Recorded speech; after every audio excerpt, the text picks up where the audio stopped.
4 tiem ta' attivitajiet sportivi organizzati mid-Dipartiment tal-Anzjanità Attiva u l-Kura fil-Komunità raw xejn inqas minn is-760 anzjan u anzjana minn djar residenzjali differenti u ċentri ta' matul il-jum jiċċaqalqu, jagħmlu l-eżerċizzju fiżiku u fuq kollox jieħdu gost flimkien.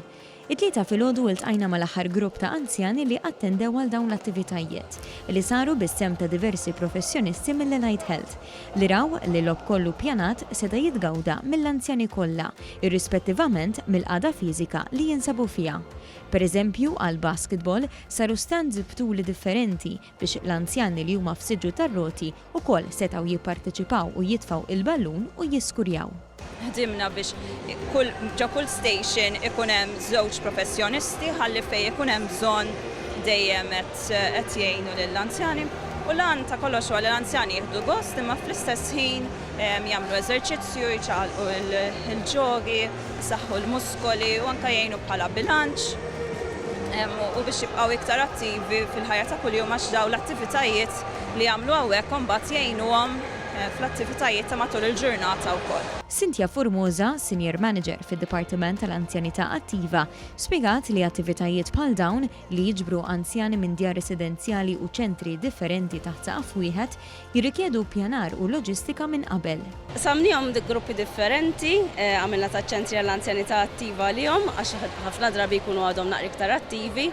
Mbagħad ir-residenzi dawk li jgħixu fir-residenzi għamilnihom għalihom. U mimlija enerġija bejn logħba u oħra l-anzjan infushom għalulna dak li ħadu pjaċir jagħmlu f'dawn l-attivitajiet.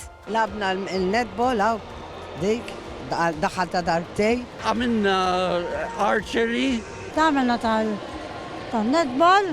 Ġejda għek f'dan l-sport saw, qed ħafna pjaċir. L-archery.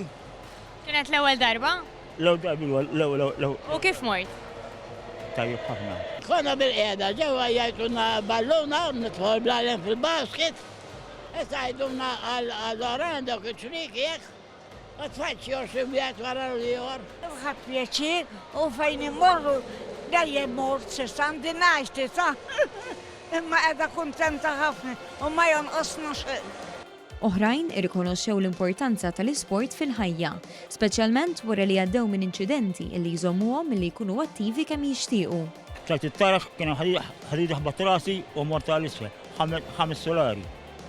Għajt ħajjemma, ksir dawn il-kutili kollha, imma għajt ħajjemma. Jien sfortunatament paralizzat daqsxejn minn saqajja, imma tnagħmel ħafna fiżjoterapi biex jekk il-bambin irid nibda niġi nimxi. Fuq kollox l-anzjani kienu kuntenti li wara aktar minn sentejn ta' pandemija li laqtet lilhom aktar minn kulħadd setgħu joħorġu flimkien bla maskri u jgawdu l-kumpanija ta' xulxin.